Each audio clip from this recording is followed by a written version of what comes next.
I thought we'd get more complaints about the intro, honestly. It's a great intro. Welcome to Fortyborn, the Limited Lorcana podcast, where a gaming veteran And a gaming novice. explore all things Lorcana.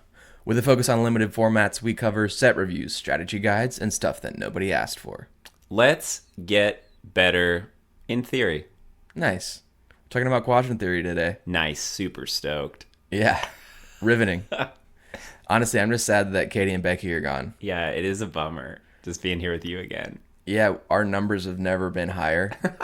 And so I know people are wondering, why can't we just have them on every week? Look, we're trying. Our people are talking to their people. We'll see what happens. But yeah, no, Jake's been asking. Yeah, they're the best. It was great having them on. They were on Citizens of Lorcana as well last week. Go check that episode out. It was great. Truly a pleasure. Just like great human beings. Yeah, and that's who they are. You listen to the podcast, you're like, they sound great. And then you talk to them off that, and they are. Yeah. So. Yeah, for sure. If you missed last week's episode, we had Katie and Becky from Live Laugh Lorcana on. You should go check it out. It was a good time. I forgot to bring up Limited. Yeah, wow. Not once, huh? Not once. Yeah, I didn't bring it up a single time. I kind of gave up on my show notes halfway through, but it was fun. It was a good time. It was fun, yeah. Yeah, it was a fun time. Mm-hmm. We'll definitely have them on for sure in the future. Yeah, if they're willing. Yeah, maybe we won't. If they're not back, hey, you know why. I also was going to say we are doing an online survey on the podcast. We've done 25 episodes. This is 26. Nice. Which is wild. Yeah, it is pretty crazy. I was really proud when we hit 10. That was an achievement, yeah. Yeah. So now we're at 26.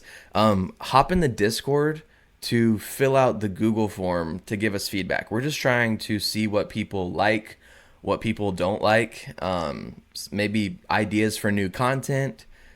Just trying to get a gauge from the community on how we can continue to improve as a podcast.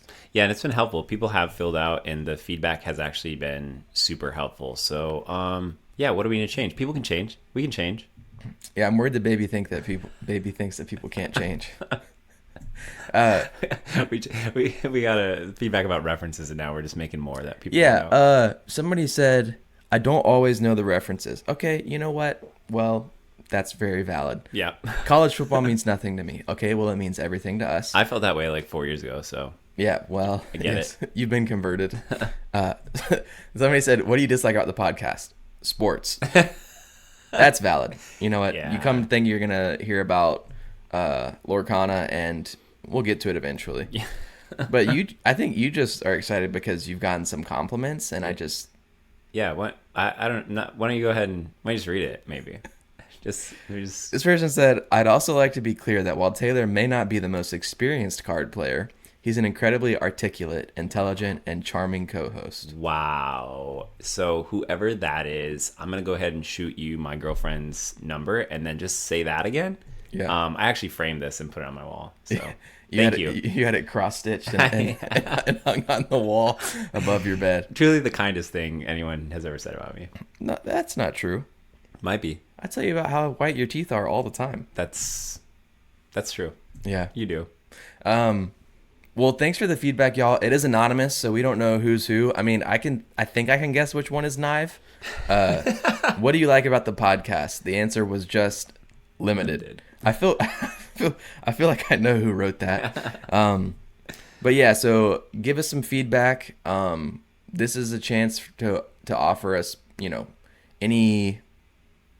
any positive, negative, Just notes. Really. constructive notes. Yeah, anything. Yeah. People have been super nice and kind, which is great. We've also just received some good ideas for future content, and we want to improve. I mean, we're going to keep making this podcast as long as, we're growing and people are engaging, and, well, we'll see how things change with the baby. Well, the baby on. But right now the plan is to keep on keeping on, and we want to keep on getting better as best as we can. Yep. And to do that, we need y'all's help. For sure. So hop in the Discord, and in the Discord, in the announcements channel, there's a link to the form. Fill that out. It's just 7 questions. A couple of them are optional. We would really, really appreciate it. Yeah. And thank you again for those who did it. Yeah. I've been feeling really grateful for the Lorcana community this week. I just think in the Live Laugh Lorcana Discord and in our Discord, there's been a lot of support and stuff. And that 2 weeks ago when we recorded was maybe the worst week of my life. So I would say rough few days, man. Yeah. You were trying to talk me out of not recording that night. Your counselor side was coming out like, I don't know if this is like, we don't got to do this. Yeah, man. We don't have to do this. No, but it was great. I really, really appreciated Katie and Becky being willing to hop on, and we just had a good time, and it was what I needed to lift my spirits. We had some scary news related to Sky and the baby that week. They were like, the baby's totally fine, but Sky might have cervical cancer, and it was like, wow. Yeah. Not news you expect to hear or know how to handle once you hear. Yeah, I mean, it was absolutely terrifying. Yeah. And so they did a small operation, and thank God that everything is totally fine. So she doesn't have cancer. None of the tissue was precancerous. It's just, pregnancy is wild, man. Yeah. It's the changes that women's bodies go through to have a kid is a lot, and it's scary, and it's different for every single woman. And well, for us, it meant that they thought she might have cervical cancer. So it was terrifying, but thank God she's fine. And thanks to our Discord and community and the Live Laugh Lorcana Discord for, like, you know, not really knowing that they were being super supportive, but the kind words about the episode and the podcast were just really encouraging at a time when our family needed some encouragement, for sure. Yeah, just a welcome distraction of positive environment. Huge. Yeah, for sure. So shouts out to y'all. Shouts out to Live Laugh Lorcana. It was a really hard time, but it was got some good comfort from our online community and our real life community. Tuck and Abby dropped off a couple pints of Jenny's ice cream on the front porch. Yes. And Sky had been intubated for the operation, so it's like the only thing. Yeah. And I wasn't intubated, but I in solidarity with her also ate an entire pint of Jenny's ice cream. Yeah, your hands were tied. Yeah. Support, you know, that's what we're all about in this solidarity. Yeah, for sure. My only fitness goal in 2024 is to not gain weight. My fitness goal is just to feel good. In what way? Like, I just want to wake up and feel good every day. And how does that directly connected to fitness? Maybe it involves fitness. I don't know. Mental fitness. Oh, okay. And physical fitness. I don't care if I gain weight, as long as I feel good doing it. Oh, man. I can tell you some ways to feel good and gain weight. Jenny's Ice Cream. Shout out to Jenny's Ice Cream, new sponsor of the show. Yeah. Let's go. Atlanta-based companies. Yeah, Jenny's Ice Cream is the best, and they do deliver. I don't know how it gets mailed to your house, and it's still frozen, but it's great. Dry ice, brother. Well, it's gotta be, right? I learned something. I don't know. Coolers? Yeah, I guess. Coolers with dry ice. We should talk about Lorcana, huh? Yeah, one of the pieces of feedback was they skip our cold open, so maybe we should start putting a time. Like, if you just want to cut to the content. Maybe people can't change. Well, we also received some feedback that people like the cold open, so, you know. It's hard to tell. It's hard to tell. That'd be easy, though. We could easily put a timestamp. Hey, if you just want to hear about Lorcana, skip to 8:54. Yeah. 9. But this is my favorite part of recording, is just riffing. Yeah. Well, you can just call me, dude. We can just, like, sit down and, you know, talk.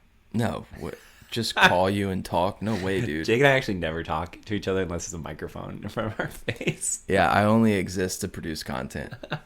I'm a vessel. Oh, man. All right. Let's talk about Quadrant Theory. Yeah, I got to be honest. You told me this was the next episode. I wasn't jazzed. You told me it would be the next maybe couple episodes. And I was like, there better be something in here for me. Well, on the feedback form, everybody but one person has said that the content they're most excited about is tool time. Well, that's good news then. Yeah. We got some tools. And it's time. Did you watch Home Improvement growing up? I did, yeah. I did watch it. Yeah, I don't remember, like, loving it or hating it. It just felt like it was just a show that was on. I just remember liking it because my dad liked it, and it was like a show that we could both watch and enjoy. It feels like in retrospect, I don't know if this is true at all, but it was like a show about feelings, but for dudes. Yeah, man. Like they had to call it Tool Time so that men could talk about their feelings. Hey, I took what I could get, man. Whatever works. Yeah. What'd you think of that scene, Dad? I don't know. I love Jackie Chan Adventures when I was a kid. And I feel like they did a good job with that as well. Wow, that's cool. I didn't even know. I don't think I knew that show. Show. Jackie Chan Adventures and Tool Time. That's how you taught me and my dad to talk about how we loved each other. Dad, you see how that dad loves his son in that scene? No, my dad's always been great about that. He's a very gruff, very just like, I don't know, traditionally masculine man, hunting, all of those types of, cutting wood and wearing flannels, that type of dude. But he has always been down to tell me how much he cares about me. Mm-hmm. That's huge. Yeah, I really appreciate that. Yeah. I know my dad will never listen to this, but shouts out to him. We'll send him that clip. Yeah, he's not going to know how to open it. All right, so the timestamp will be 11 minutes for content. So Quadrant Theory. Yes. What is Quadrant Theory? No idea. Did you do any homework? Do I ever do any homework? No. Yeah. So this concept was created by Brian Wong. Okay. Back when he was the co-host of Limited Resources. Oh, nice. Limited Resources is like what we wish our podcast could be, where it's currently the host is Marshall Sutcliffe and Luis Scott Vargas. They're very good Magic players, and they focus on Limited. They came up with this concept back when Brian Wong was the co-host instead of Luis Scott Vargas. What happened to Brian? I think he started working at Wizards of the Coast, and you can't produce content and work at Wizards, I think. Huh, okay. Or there's like some rule like that. I don't know exactly what it is. Limited Resources has been going on for, I think, 10 years, and so they've had several different hosts. Nice. Yeah, so that'll be us in 10 years. Yeah, you'll replace me. I think I might get replaced. This concept for card evaluation was created by Brian Wong, and it's talked about a lot in the Limited space. I think that Quadrant Theory is the best framework for evaluating cards, both in Magic and in Lorcana. It's a very loose framework, and what it does is it, instead of creating categories like bread, which is bombs, removal, evasive, aggro, dirt. Yeah. Instead of creating buckets and putting cards into those buckets, what it does is it splits up an average game of Magic or Lorcana. It splits it up into phases, and then you consider how does the card fare in each of those different phases. Oh, that sounds smart. Yeah, so it sort of flips the equation on its head and says, here's what a game flow typically looks like. Mm-hmm. How does the card fare in each of these parts of the game? Interesting.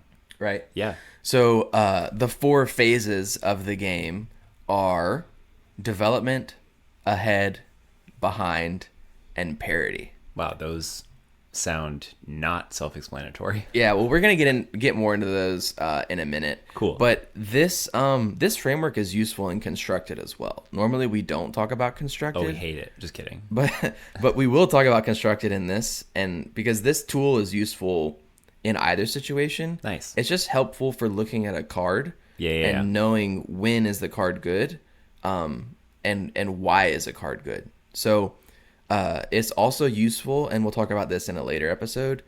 You can look at an entire deck and apply it to Quadrant Theory and look at its strengths and weaknesses, and it'll help you decide which cards to add or cut to improve its chances in the categories where it's weak. Each phase. Ideally, your deck is good in all 4 phases, right. But in reality, that's just not the case.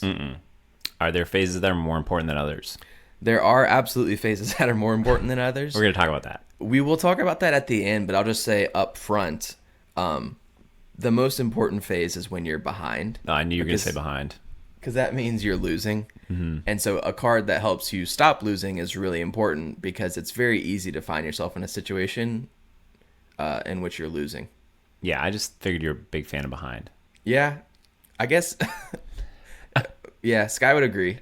So there's ahead is least important because if you're already winning, then it doesn't really matter to have cards that do better when you're already ahead. And then developing is the second most important. Okay. Because the development is the only phase that happens every time. It's like the first 5 turns of the game. Out the chute. And then parity is when the game's sort of in a stalled state. Okay. And it's important, but it's not as important as the other two. So I said that in a weird order. Behind is the most important, but you mixed me up by making an inappropriate joke. And then Don't recall. Behind, development? Development's the next most important, then parity, then ahead. Got it. Cool. Yeah. All right, so let's take a look at what we're talking about. So first of all, when I use the phrase game state, what I mean by that is just what's on the table and in the player's hands at any given time. So if we're playing a game of Lorcana and somebody texts me and they're like, hey, could you send me a photo of the game? If I just grab my phone, say, hey, I'm going to take a photo now, and I take a photo and send it to them, they can then see the game state. Is that allowed? No, it's not allowed. It's just an example. I mean, I guess it's allowed. Maybe not in a constructed event, or maybe not in a competitive event. I'm at my game shop. I'm like, hey, somebody just asked me for the game state. Can I take a pic? Yeah, I think that's fine. They'd be like, yeah.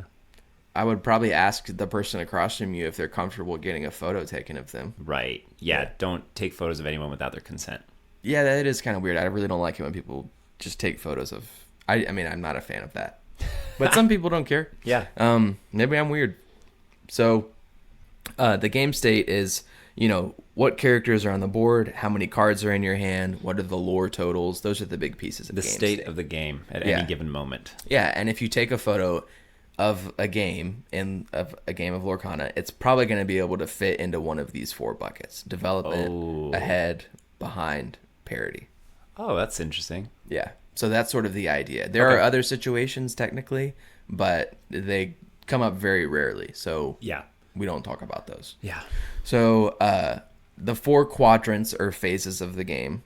Let's talk a little bit more about each one of them. So development is like the beginning of the game. So think like turns 1 through 5 in Lorcana. This is where you're building up your board presence. You're playing characters on curve, and you're hopefully making favorable challenges with your opponent. Right. So I'm playing a 2-drop on turn 2, a 3-drop on turn 3, etc. My opponent's probably doing the same thing.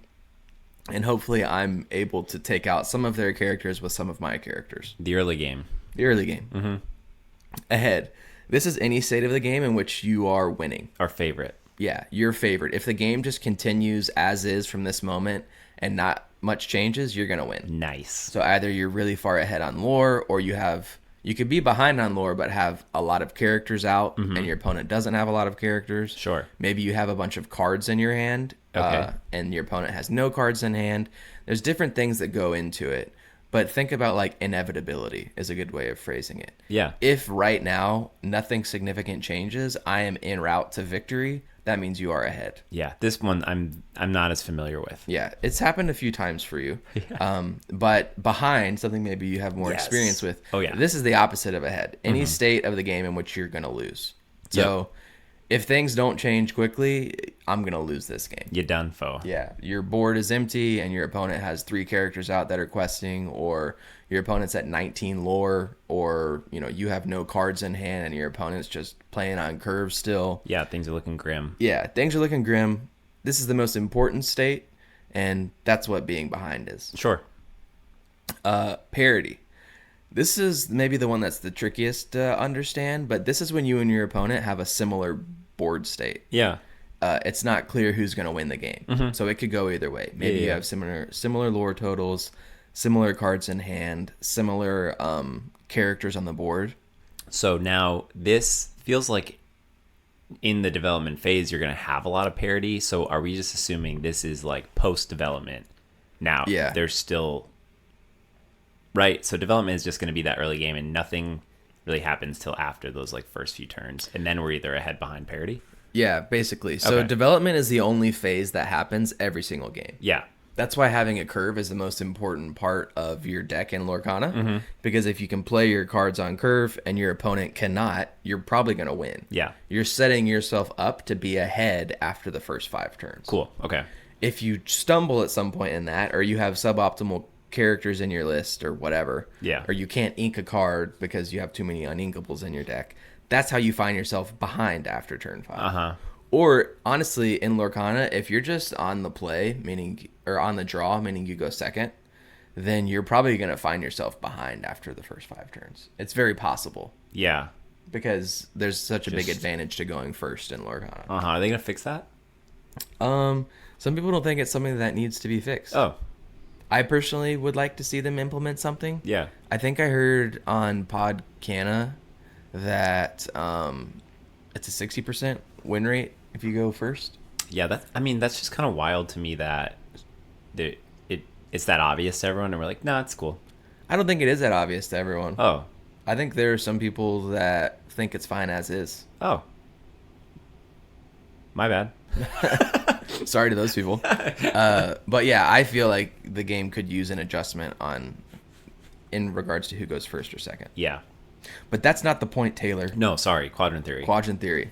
So do you have any other questions about the quadrants so far? I don't think so. The actual explanation of the quadrants, very easy to understand.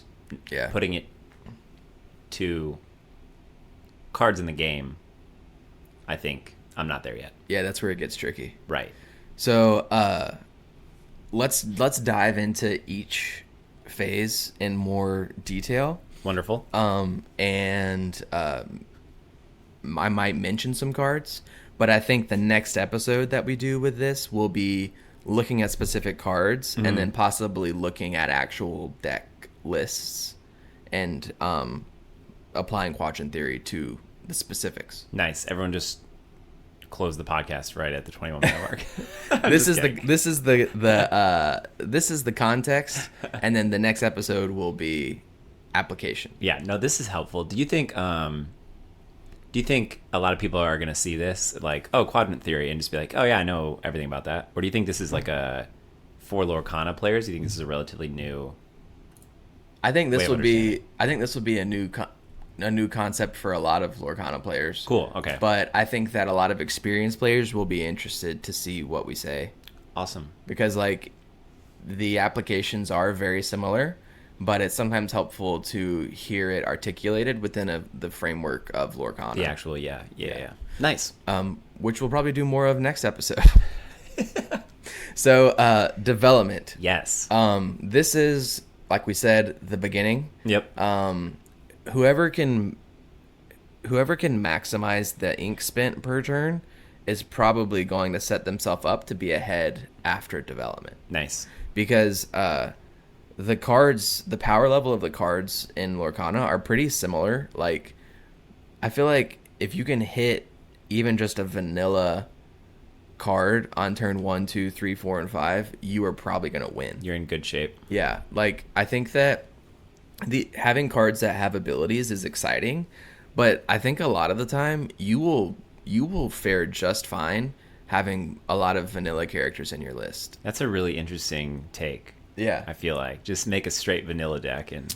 Well, I mean, I'm not encouraging people to take vanilla cards if there is a better card, right. But I think sometimes we see a card with an ability and assume it must be better than a card that does not have an ability. Yeah, for sure. And that's absolutely not the case. My brain does that. I just said cased. So I didn't hear it till you repeated it. That's okay. So Lorcana is really balanced in this regard, where yes. I think that like if you just play on curve and your opponent messes up at all, you're going to be able to fare well. Like if they have to play a 3-drop on turn 4 and you can play a 4-drop on turn 4, your 4-drop can trade down with everything they've played before that. That's probably, a good thing. Right? Yeah. So I got distracted because you actually wrote the word etcetera in the notes. You wrote the full... Instead of ETC? I've never in my life seen that happen. Well, the notes are meant to be just for me, okay? I was like, what is that word? I was like, oh. Instead of just ETC. Amazing. What this guy, see, don't ever underestimate the work that Jake puts into this, you know? Dude's writing out full etceteras. Yeah, I don't cut corners. No ETCs around here. All right, sorry, back on track. No. So, in development, something that's important to keep in mind, like a tip for people during this phase. This is a mistake that I see pretty often when I am watching newer players play, or people that don't play a whole lot of limited. In the first 5 turns, you really want to be focused on setting yourself up for success. So what I mean by that is you probably shouldn't quest at all unless you know that your opponent cannot make a favorable trade in return. And banish your character. Yeah, because you want to... If you can get to turn 5 and have 3 characters on board and your opponent only has 1, you've found yourself in an ahead position, and that's great. Oh, cool. But if you're on the play, sometimes you get excited and you're just questing with your 1-drop on turn 2 and your 2-drop on turn 3, and you make it to turn 5, and yeah, you've played a 5-drop, but your opponent has a 2, 3, and a 4-drop that have still survived because you're just throwing away your characters to gain a few lore. You just Lauren. Yeah, your characters will gain more lore in the long run if you... This might sound silly. If you let them survive for more turns. Yeah. No. So if you're just throwing them into the wood chipper to gain lore, yeah, that's not the way you want to be playing in limited. Right. So don't get too eager. Yeah, unless you're playing an aggressively slanted list, which is it's a viable strategy. If you can get characters that can quest for 2 and 3, and you can get them out early, and you have some evasives, you can do an aggressive list in limited. But most decks don't fit into that category. Most decks are like just a pile of like a mid-range pile, which is just like playing good cards on curve. And if you want to win more games of Lorcana, ask yourself, do I need this one lore that I'm about to gain more than I need to keep this character around? Yeah. Like, people will just play a 1-drop on turn 1, like an owl. They play their 2/2 on turn 1, and they'll just throw it away for no reason. That owl is more important, often keeping it in reserve to finish off a bigger character later, or even presenting a threat to take out a bigger character later. Yeah. A lot of times that's more important than it gaining 1 lore and then just dying to your opponent's 2-drop the next turn. Yeah. You picking up what I'm putting down? I can see that, yeah. Yeah. So I would just say in the development phase, play on curve and quest wisely. Quest wisely. Yeah. I like also, that. Keep in mind if there's board clears in a set. So when I was playing set 1, you need to be careful overcommitting to a board because your opponent could have grab your swords or be prepared, and then they could just win the game by destroying your board. Yeah, I don't like that. In set 2, there was nothing like that. There was no board clears in the set. In set 3, we haven't seen any yet, but perhaps there will be some. It's just helpful to know if that exists because it's going to change the way that you play. You want to be careful overcommitting if you think your opponent might have a board clear available to them. And if you know that it's literally impossible for your opponent to have a board clear, meaning a card that can deal damage to everything on the board or just outright banish everything on the board, if they could not possibly have access to that, then you can really just commit and send it. Let her rip. Yeah. Then everything we just discussed applies. Keep your characters out there, right? Yep. Yeah. All right. So, you feeling good on development? Super good. Yeah, that part seems like... Can you give me like a little summation? So, play on curve. Try to keep characters out there in the long run, right? Unless you're playing a super aggressive deck. Yeah. And put yourself ahead. Yep. Yeah. That's it. Look, I'm good at Lorcana. Yeah, you got it, dude. So, that's the development phase, and then we'll talk about ahead next. Nice. So, ahead is any board state in which you are going to win if nothing changes. Yeah. The best way in Lorcana to stay ahead once you are ahead is to play the biggest character that you can each turn. Okay. That's why you need 5 and 6 drops in your deck, because they're the best cards available at getting you back into a game if you're behind. And if you're ahead, they can, just a 5/6 on turn 5 can just shut the door on your opponent. Staying ahead. Because a 5/6 can take out a 2/3 and a 3/4 and still be alive, right? Wow. Yeah. Like if you have these big chunky creatures out, they can take out multiple characters and still continue to quest later. Yeah. So when you're ahead, I think a lot of people think that they'll see a card like 99 Dalmatians just came out. Yep. And I think it's in the new set. It's uninkable. It costs 5. And whenever one of your characters quests this turn, you gain 1 lore for each character that's questing. Okay. So people will see that and get excited because they're like, wow, I could gain 5 lore in 1 turn. Mm-hmm. Just quest everybody. Hey, if you're gaining 5 lore in 1 turn, that means you're questing with 5 characters already. That means you're probably already ahead. Right. Right? Yeah. The reason that card is bad and limited is because it's only good when you're ahead.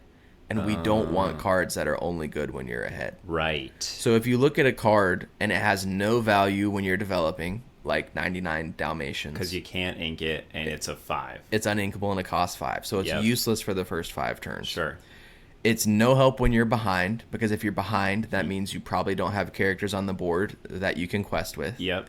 And it is only helpful at parity if it will win you the game the turn that it's played. On that turn. Yeah. So there's the tiniest little scenario where it's going to be a great use. Exactly. Okay. So some people can look at 99 Dalmatians and be like, I know that's not good and limited, but they don't really know why. Yeah. That's why Quadrant Theory is helpful. It helps you understand why certain cards are good and bad. Mm-hmm. And then when you see a new set come out, it helps you deduce for yourself which cards are good or bad. Right, because you can think about how it applies to each phase like you just did with 99 Dalmatians. Exactly. Wow. So ahead, board states in which you're going to win. There's not a whole lot to say about that. I mean, the best way to get ahead is to develop well. That's why development is more important than ahead. Sure. You know? Yeah. Because the way that you get to ahead is by developing. Or by having access to like a board clear or really, really good cards that can pull you out of a parity situation. Right? Yeah. Because if you find yourself in a stalled board state, and you play something big like Grab Your Swords or something that can turn the tide of the game, that's how you shift into an ahead position. Yeah. The way that you stay in a head position is play cards that are already good in all of the other stuff anyways. So the most important thing that you need to know about ahead as a quadrant is if a card is only good in that quadrant, it's a bad card and you should not include it in your list. Okay. Unless it's inkable. Right. Then it's potentially possible. Yeah. But even then it's debatable. Because I would rather just have another 5-drop or even just another 2 or 3-drop would be better than this card that's only good when I'm ahead. When you're ahead, yes. Because the best way to stay ahead is to keep playing characters on board. Yep. Yeah. Yep. Cool. That category seems... Sweet. Yeah. Least important, but also most important. Yeah. That's what you want to get to. Right. So parity. This is like a board stall, right? Like this is the situations you get into a lot in Limited when you're looking at your board and you're like, what do I need to win? What can I draw off the top of my deck that's going to get me back in? Like that's going to pull me ahead in this game. Yeah. So parity could mean the board is empty and you both have no cards and you're drawing cards off the top of your deck. Top decking. Parity could mean you both have 5 characters on board, but neither of you are willing to quest because it's very similar lore totals, and if I quest with all of my characters, then you're just going to kill all of them in return. Yep. And now I'm in a behind situation. Knowing how to navigate parity is probably the trickiest part of playing Limited Lorcana. Yeah, it seems like a true stalemate mid-game. Yeah, because if you mess up, you can find yourself in a behind state immediately. So quickly, yeah. But if your opponent messes up, that's great. But everyone's kind of, shifting around, trying not to mess up. Yeah, exactly. So, in a board stall where neither of the players has a clear advantage, but one key play could sort of break the balance, that's a parity situation. And technically all games begin at parity. Right. No one's done anything. Yeah, you have the same number of cards in hand, then the same lore total, which is 0, and the same number of characters on the board. Yeah, when you find yourself in parity like mid-game, when you're, let's say you're past, the beginning part of the game and you're just both sitting there and you realize that's where you are, you ever just say anything about it? You address it, or you just kind of everyone's like awkwardly trying not to mess up? It depends who I'm playing against. Like if I'm playing against someone that I know, like Trent, or like some of the people in our Discord that we know in real life, I'll say something then sometimes. Yeah. But if I'm playing like a newer player, or if I'm playing in like a competitive setting, I'm not going to be like, we've now entered the parity quadrant. You should say that. You should try it. Yeah, maybe. I'm sure that'll be received well. So parity, board stall. You feel good about parity? I mean, I don't feel good about being in parity, but yeah, I understand parity. And once again, the best way to get out of parity is to continue to spend as much ink as you can each turn. Mm-hmm. So this is why card draw is important, because by drawing cards when you're at parity, you now have more options. Yep. And you have more cards, and you have more access to ink to play bigger cards, and the option to play more cards on a given turn. Better chance to pull yourself out of the parity situation. The parity. The way to break parity typically is by drawing, in Lorcana, is by drawing cards and then playing those cards. Nice. Because if your opponent can't draw cards and they're playing 1 per turn, and then I play 2 per turn, now I find myself getting ahead. Nice.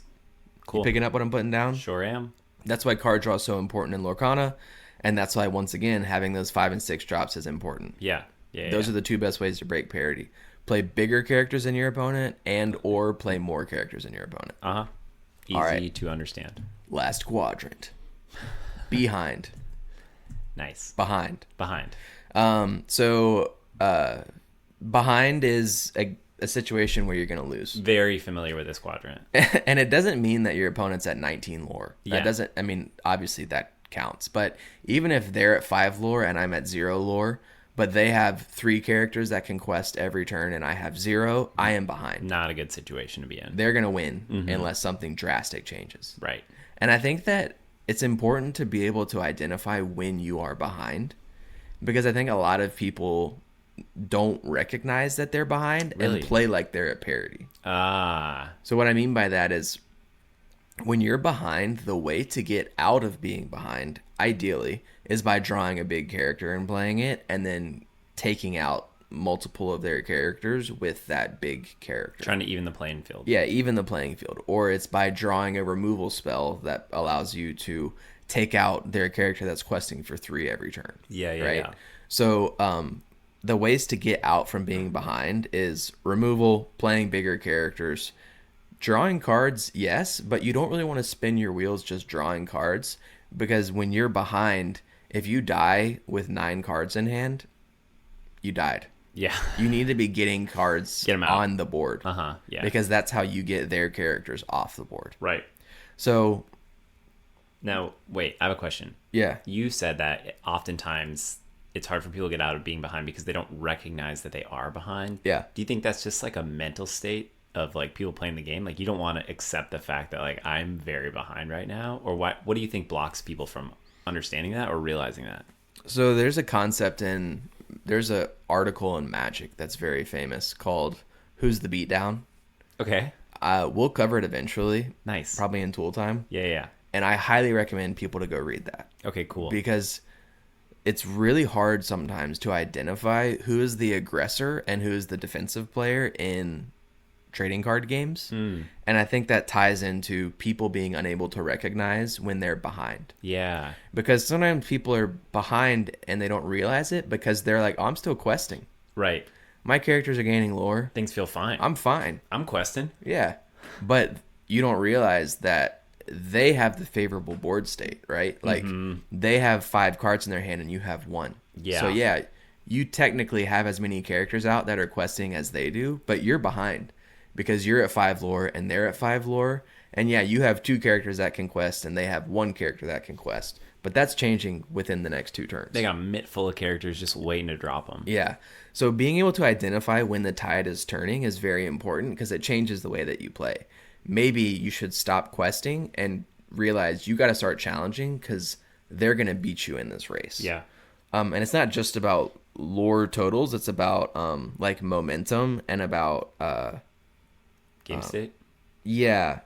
They are accelerating. Like their engine is going. Like they're drawing extra cards. Yeah. They're taking your characters out. They have maybe it's game 2 or game 3. They have a couple removal spells. So maybe they have 1 in hand that's going to get dropped down soon. Right. So sometimes people will think that they're ahead, not realizing that they're actually behind or they're about to very quickly be behind. I think that's important to note is that I could be up 4 lore and be behind. Yeah. Lore total is the least important part of the game state in these phases. Wow. Until you hit like 18 or 19. Yeah. Like the cards on the board are the most important thing. then cards in hand, then your lore total. Yeah. Because you can lose the game at 19 lore. I know because I've done it several times. I thought I was winning that race, and I was, and then they dropped 2 removal spells back to back, and now I know it's game over. You're behind, and you couldn't admit it. You couldn't admit to yourself. And sometimes you're behind and don't know it because you can't see what's in your opponent's hand. Right. Right? Like, you know retroactively, wow, that was dumb. I shouldn't have been questing. But don't beat yourself up. Like, you don't know what's in your opponent's hand. Yeah, anything could happen. Yeah, anything could happen. So the best way to get out from being behind is recognize that you're behind. Play big characters on the board, like 5 or 6 cost characters. And make favorable trades, meaning I'm using my bigger characters to take out multiple of their smaller characters. And removal. Removal is probably the best way to get out when you're behind. Yeah. Especially if the removal also draws you a card and replaces itself, or if the removal can let you play another character out that turn. You know, like that's why Let the Storm Rage on is so good, because you can sing it, which means you can play it for free, and it does 2 damage, so you can take something out that they thought was going to survive, and it draws a card. That was Let the Storm Rage on? Yeah, okay. So that's why that card is so good. Yeah. When you're behind it, you don't have to spend a card, and you don't have to spend ink to play it, and you get to do 2 damage, something basically for free. That's nice. So that's why that card's so good. It's good in any phase. But when you're behind, it can let you take out that flyer that's questing for 2 every turn, that evasive character that you just can't seem to find your answers to the evasive.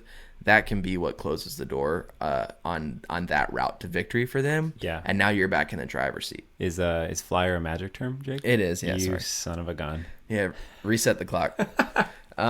So that's also why evasives are so good. I don't want to get down that. I don't want to go too deep down this tangent. Yeah. But when you are behind, sometimes it's because your character has an evasive and you don't. Yeah. That's why evasives are so good. I felt that. Because when you're behind, meaning your character can quest with their evasives every turn and you have no way to answer it, you are behind. Correct. And the way out of that is by drawing an evasive character of your own, which is why you need to include them.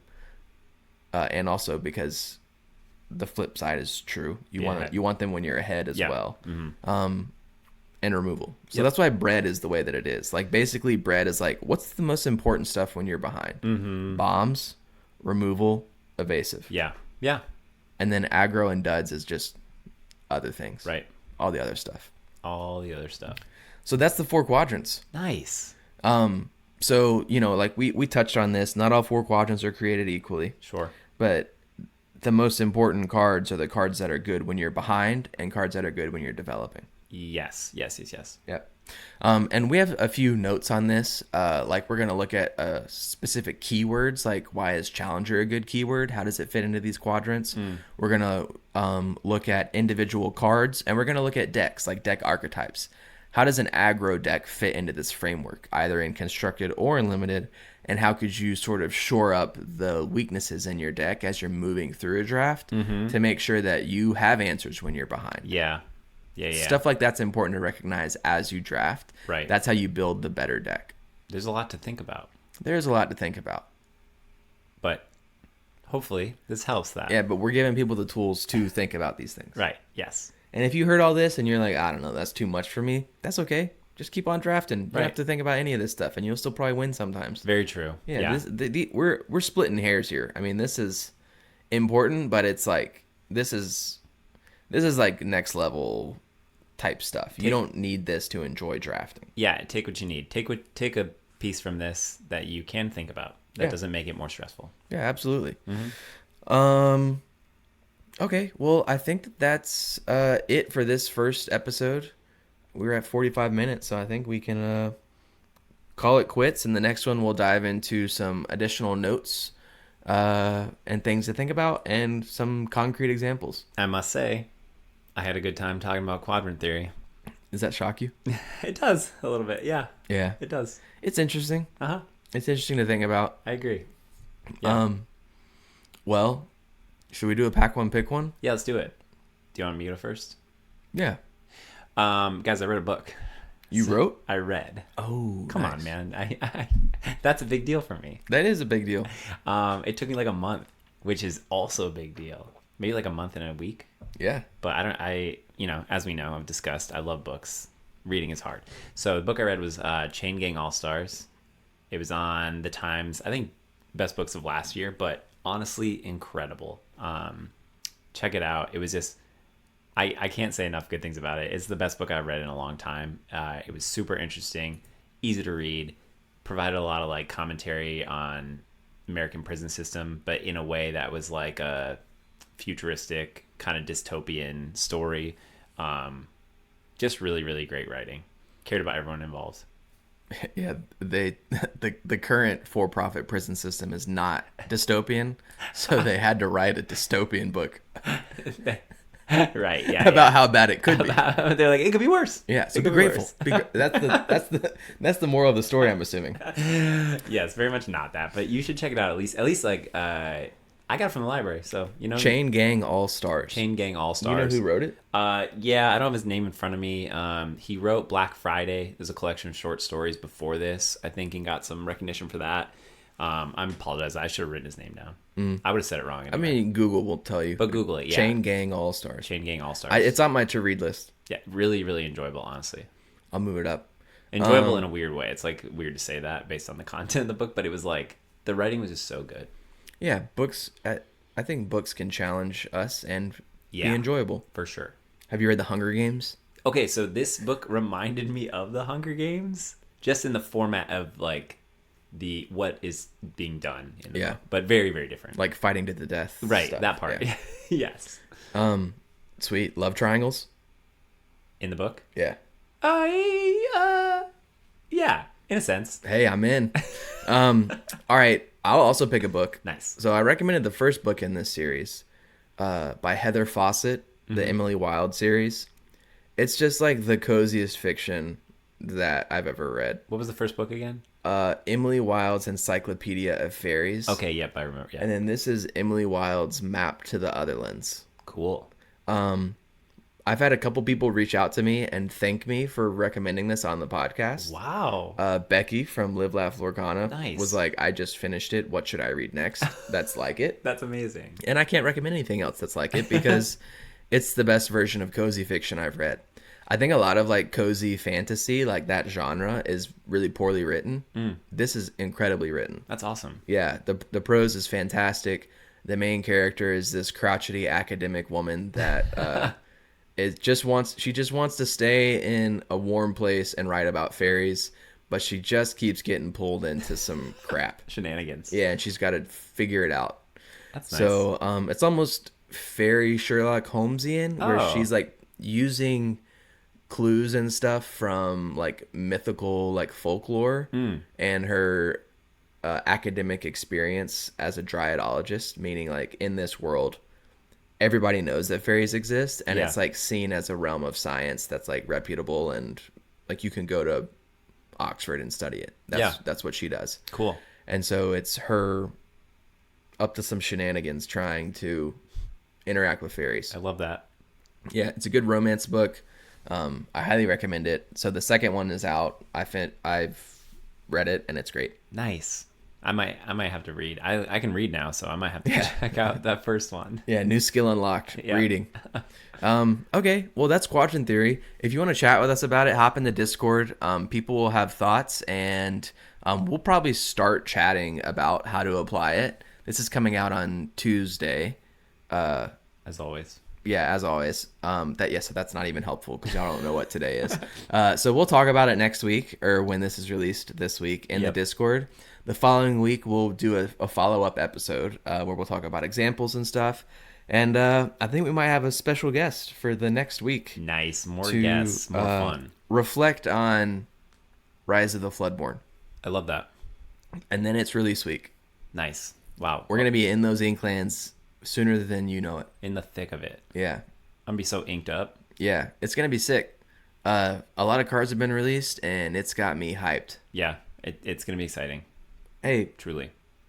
This might be a lukewarm take, but I might be cooling off on locations a little bit. Oh. I was excited, but now that I'm looking at them, I'm like, You know what else gains lore each turn?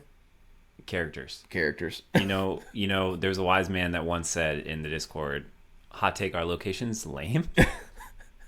So more to come. More to be determined. No, I'm sure some of them, like all cards, some of them will be good, some of them will be bad. Yeah. But I think they're going to be a lot of fun. Yeah. And it's all going to depend on the synergies you can get in the packs. For sure. Mm-hmm. But we'll get into that. Yeah, we will. All right. Well, anything else this week? Nothing. Nothing. No sports that I can think of or mention. Yeah, we refuse to talk about sports now. Yeah, we're out. We're done. Mm-hmm. And go fill out the survey. Yeah. Please do. That was honestly helpful. Any kind words you want to say? Yeah, we'll take kind words. We'll take constructive criticism. Any of it. But yeah, be nice. It is anonymous though, so I guess you can be mean. Yeah, you don't have to be nice. All right. Well, we'll see y'all next week. Sounds good. Bye.